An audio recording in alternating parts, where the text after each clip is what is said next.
सभी को एक और एजे स्टडी के इस यूट्यूब चैनल में स्वागत है। मैं अजय कुमार आप सभी के बीच एक बार फिर से उपस्थित हूँ क्लास 10th का एक नया चैप्टर लेकर के, जिसमें आज हम चर्चा करेंगे आप लोग के बीच कुंवर नारायण द्वारा लिखित एक वृक्ष की हत्या। क्लास 10th की हिंदी का एक कविता को लेकर के हम आप लोग के बीच उपस्थित हैं। समझेंगे इस कविता के बारे में कि कुंवर नारायण इस कविता के माध्यम से क्या कहना चाहते हैं।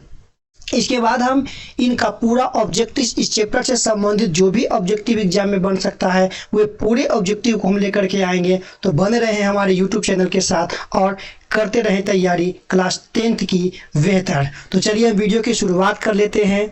वीडियो की शुरुआत में हम सबसे पहले ये जानेंगे कि यदि आपको लेना है पूरे क्लास का पीडीएफ और चाहिए वीडियो का लिंक, तो आप मेरे टेलीग्राम चैनल एजे स्टडी लाइव से जरूर जुड़े। टेलीग्राम पर जाकर के सर्च करें एजे स्टडी लाइव और जितने भी हम क्लास आप लोग के बीच लेते हैं वे पूरे क्लास का पीडीएफ आपको वहां पर मिल जाएगा। चैनल पर नए होते हैं तो चैनल को सब्सक्राइब करें, दोस्तों के साथ करें शेयर, बेल आइकन को क्लिक करें। चलिए तो ज़्यादा समय न लेते हुए हम क्लास की शुरुआत कर लेते हैं। इस चैप्टर में हम समझेंगे कि जो कुंवर नारायण द्वारा जो लिखी गई एक वृक्ष की हत्या है, वो एक वृक्ष की हत्या के माध्यम से किसे संदेश देते हैं। तो ये इस चैप्टर के माध्यम से सभी लोगों को यह संदेश देते हैं कि आज जिस प्रकार पर्यावरण दिन प्रतिदिन प्रदूषित हो रही है, उसकी मूल समस्या क्या है, तो वृक्षों की कटाई। एक वृक्ष के माध्यम से वे पूरे विश्व को यह उपदेश देते हैं कि यदि पर्यावरण को बचा के रखना है, मनुष्य को बचा के रखना है, मनुष्य को जंगल होने से बचाना है, नदियों के नाले होने से बचाना है, भूमि को मरुस्थल होने से बचाना है, तो वृक्ष की जो है रखवाली करना सबसे जरूरी है। चलिए हम कहानी की शुरुआत कर लेते हैं कि कहानी में क्या है कि लेखक के घर के आगे एक बूढ़ा वृक्ष था।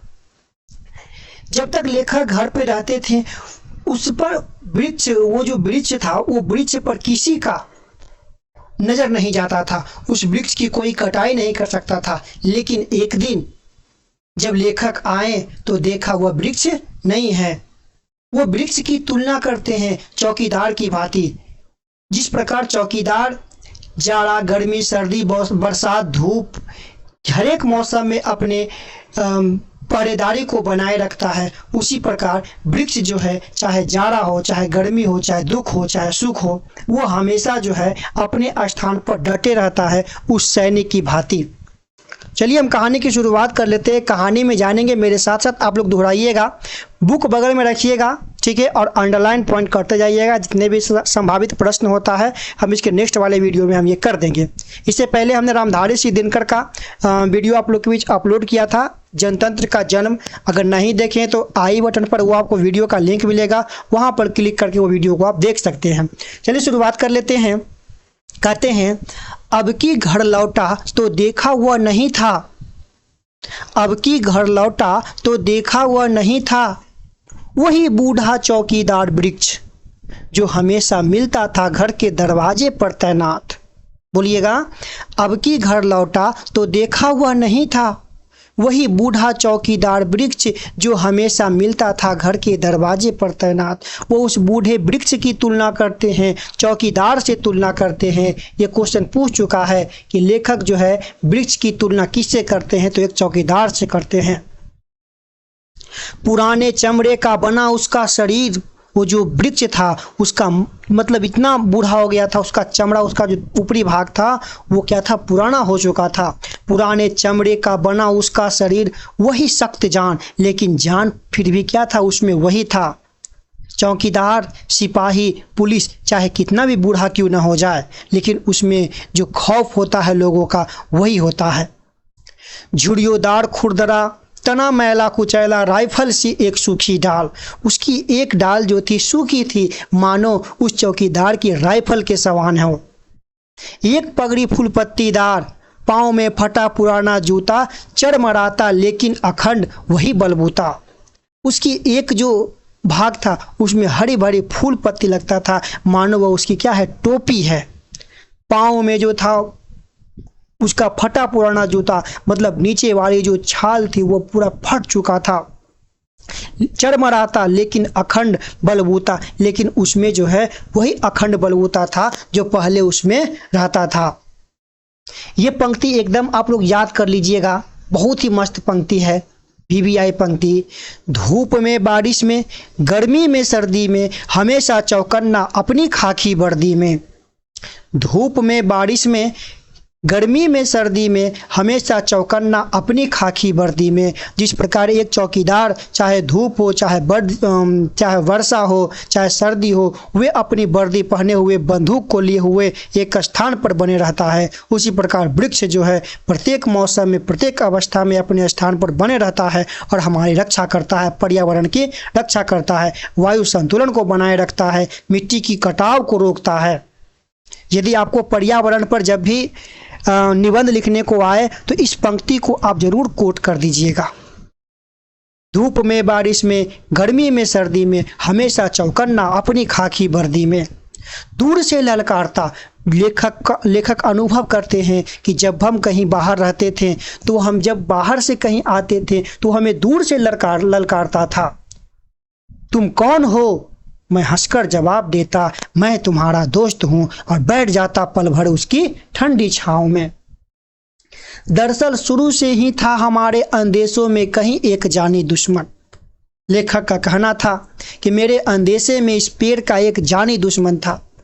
जब तक हम वहां पर थे तब तक इसका दुश्मन जो था छिपा हुआ था। जैसा ही हम वहाँ पे नहीं रहा, किसी ने पेड़ को काट दिया, क्योंकि लोगों का कहना था कि घर के आगे जो है बूढ़ा वृक्ष नहीं होता है, सूखा पेड़ नहीं होता है। दरअसल शुरू से ही था हमारे अंदेशों में कहीं एक जाने दुश्मन की। बहुत ही सुंदर सा मार्मिक सा यहाँ पर पंक्ति। ये भी पंक्ति को आप लोग जब निबंध लिखें तो पूरा पंक्ति को कोट करें, याद करें इस पंक्ति को। हम 3 बार ये पंक्ति को बोलेंगे और आपको याद करवाते हैं, मेरे साथ साथ बोलिए। कहीं एक जानी दुश्मन की, घर को बचाना है लुटेरों से, शहरों को बचाना है नादीरों से, देश को बचाना है देश के दुश्मनों से, कि बचाना है नदियों को नाले हो जाने से, हवा को धुआं हो जाने से, खाने को जड़ हो जाने से, बचाना है जंगल को मरुस्थल हो जाने से, बचाना है मनुष्य को जंगल हो जाने से।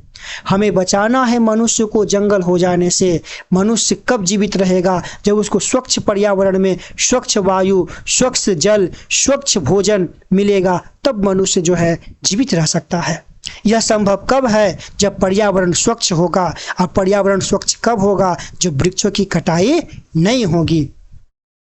कहता है कि घर को बचाना है लुटेरों से, घर के बचाना है लुटेरों से, शहर को बचाना है नादीरों से। जिस प्रकार हम अपनी घर की रक्षा करने के लिए घरों में दरवाजे, खिड़कियां, ताले का इस्तेमाल करते हैं, शहरों की, देश की रक्षा करने के लिए हम पुलिस तैनात करते हैं, सेना को तैनात करते हैं, उसी प्रकार नदियों को बचाना है नाले हो जाने से, हवा को बचाना है धुएं हो जाने से, खाना को बचाना है जहर हो जाने से, बचाना है जंगल को मरुस्थल हो जाने से, और बचाना है मनुष्य को जंगल हो जाने से। तो कैसा लगा ये वीडियो? ये वीडियो आपके लिए था। 2 बार ये वीडियो को सुन लें, पूरी कहानी, पूरी कविता जो है आपके मन में घूमने लगेगा। ऐसे ही इंटरेस्ट वीडियो के साथ जुड़े रहें हमारे YouTube चैनल पर, एजे स्टडी पर। तो अभी तक चैनल को सब्सक्राइब नहीं किए हैं तो चैनल को सब्सक्राइब करें, बेल आइकन को क्लिक करें। ठीक है, मिलते हैं ऐसे ही किसी अगले वीडियो में। तब तक दीजिए इजाज़त, बाय बाय। आप यूँ ही पढ़ते रहें और मुस्कुराते रहें।